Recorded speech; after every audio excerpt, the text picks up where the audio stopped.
10월 20일 월요일 이 시간 하나님께서 주시는 말씀은 스가랴 7장 1절에서 14절 말씀입니다. 스가랴 7장 1절에서 14절 말씀.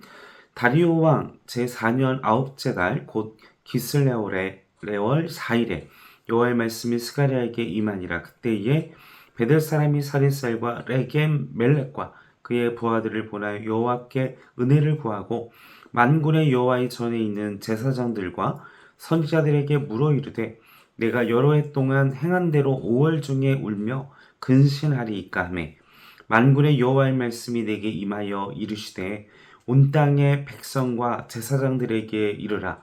너희가 70년 동안 다섯째 달과 일곱째 달에 금식하고 애통하였거니와 그 금식이 나를 위하여 한 것이냐. 너희가 먹고 마실 때에 그것은 너희를 위하여 먹고 너희를 위하여 마시는 것이 아니냐.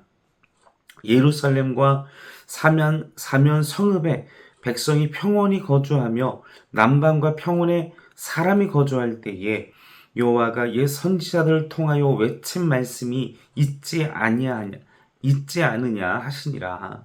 여호와의 말씀이 스가랴에게 임하여 이르시되 만군의 여호와가 이같이 말하여 이르시기를 너희는 진실한 재판을 행하며 서로 인애와 긍휼을 베풀며 과부와 고아와 나그네와 궁핍한 자를 압제하지 말며 서로 해하려고 마음에 도모하지 말라 하였으나 그들이 듣기를 싫어하며 등을 돌리며 듣지 아니하려고 귀를 막으며 그의 마음을 금강석 같게 하여 율법과 만군의 여호와가 그의 영으로 옛 선지자들을 통하여 전한 말을 듣지 아니하므로 큰 진노가 만군의 여호와께로부터 나왔도다. 내가 불러도 그들이 듣지 아니한 것처럼 그들이 불러도 내가 듣지 아니하리라. 만군의 여호와가 말하였느니라. 내가 그들을 바람으로 불어 알지 못하던 여러 나라에 흩었느니라. 그 후에 이 땅이 황폐하여 오고 가는 사람이 없었나니 이는 그들이 아름다운 땅을 황폐하게 하였음이니라 하시니라.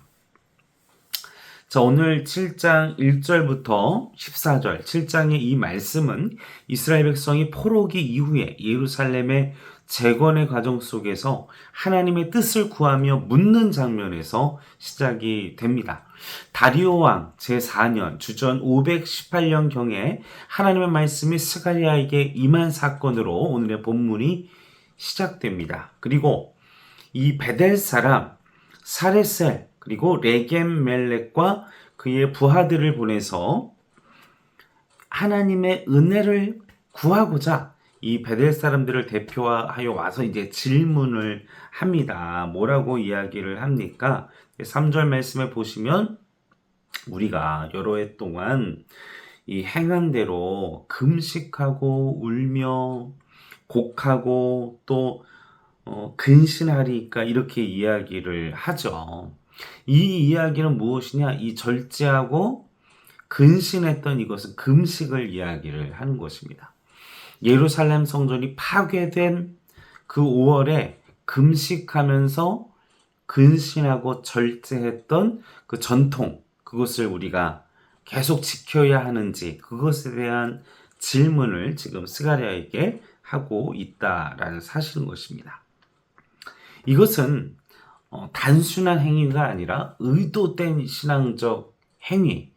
그래서 하나님은 이들의 이 질문에 대하여 스가랴가 하나님께 기도하고 어떻게 합니까? 하나님, 이들의 근신과 금식 이것을 어떻게 하리까 하나님께 여쭈었을 때 이제 4절에 하나님의 이 말씀이 임하고 5절을 보겠습니다. 온 땅의 백성과 제사장들에게 이르라. 너희가 70년 동안 다섯째 달과 일곱째 달에 금식하고 애통하였거니와 그 금식이 나를 위한 것이냐? 강조하시는 거죠. 이제 강조하면서 그것이 나 하나님을 위해서 한 것이냐? 되물으시면서 말씀하고 계시다라는 것이죠. 그들의 행위가 그들의 그 금식의 본질이 하나님을 위한 것인지 너 자신을 위한 것인지 결국 그들의 자신을 위한 그런 행위와 그런 절제 행위만으로는 하나님이 원하시는 바, 하나님이 뜻한 바가 아니다. 하나님의 뜻을 이루지 못한다라는 것을 분명하게 우리에게 그리고 이스라엘과 우리에게 말씀을 하고 계시다라는 것입니다. 아무리 예배를 우리가 많이 드리고 또 많은 시간을 기도하고 또 금식을 해도 그것이 나 자신을 위한 나의 성공을 위한 나의 욕심을 위한 것이 된다면 그것은 그 어떤 의미가 없다라는 것을 지금 하나님 5절 말씀에 보면 너무 찔리지 않습니까? 우리가 그게 너를 위한 것이지 나를 위한 것이냐 두 번이나 강조해서 6절에도 너희를 위하여 먹고 너희를 위하여 마시는 것이 아니냐 이렇게 하나님이 말씀을 계속해서 우리를 향하여 찔리게 말씀을 하고 계신 것이죠. 하나님은요 겉모양이 아닌 정말 나의 중심, 나의 마음에 나의 영혼의 정직함과 겸손함을 원하십니다. 이 경건의 모양만 그런 척 위선을 떨고 그런 삶이 아니라는 것이죠. 그런 삶을 살아서는 하나님을 감동시킬 수 없고 우리가 그런 신앙생활을 할수록 우리의 신앙은 그리고 우리의 믿음의 생활은 공허해집니다. 내 마음이 공허하다, 채워짐이 없다, 늘 비어있다 이런 마음이 든다면 내가 정말 진정으로 하나님 앞에서 신령과 진정으로 내 가슴을 찢고 내 마음을 찢는 회개 정말 회개의 돌이킴 이 하나님이 후기 예언서들 이스라엘이 멸망하기 직전에 예언자들을 통해서 보낸 것은 회개라 이스라엘아 정말 너희들이 옷만 찢는 것이 아니라 너희 영혼을 찢고 가슴을 찢어서 돌아와라 이게 이제 회개의 메시지를 끊임없이 예언자들을 통해서 보내셨던 그 핵심 메시지잖아요. 하나님께서 진정으로 원하시는 것은 그냥 행위만 있는 금식, 행위만 있는 예배, 형식만 있는 금식이 아니라 진정한 하나님의 공의, 그리고 하나님의 정의, 사랑의 실천, 생활의 모습을 지금 우리에게 강조하고 계시다는 것입니다. 9절 말씀을 같이 읽어보겠습니다. 9절 만군의 여호와가 이같이 말하여 이르시길 너희는 진실한 재판을 행하며 서로 인애와 긍휼을 베풀며 여기서 말씀하는 진실한 재판은 땅땅땅 이 판결을 내리는 그것만 공정하게 되는 것을 의미하는 것이 아닙니다. 하나님의 말씀의 기준으로 하나님을 기준으로 한 공의와 진리를 기반으로 살아가는 사람들의 그런 삶의 태도를 얘기하는 것이죠. 하나님 이스라엘은 하나님의 백성, 하나님의 나라, 하나님의 마음으로 하나님의 기준에서 하나님의 공의에서 사람을 대하는 삶의 태도를 이스라엘에게 요구하고 계시다라는 것입니다. 여러분 이 사회가 하나님이 없는 사회잖아요. 그러나 정작 우리가 믿는 하나님의 백성들도 내가 서 있는 직장, 내가 서 있는 사회적 위치에서 하나님의 기준 하나님의 공의, 하나님의 진리에 따라 모든 공동체와 모든 사람들을 향한 결정을 하는 것.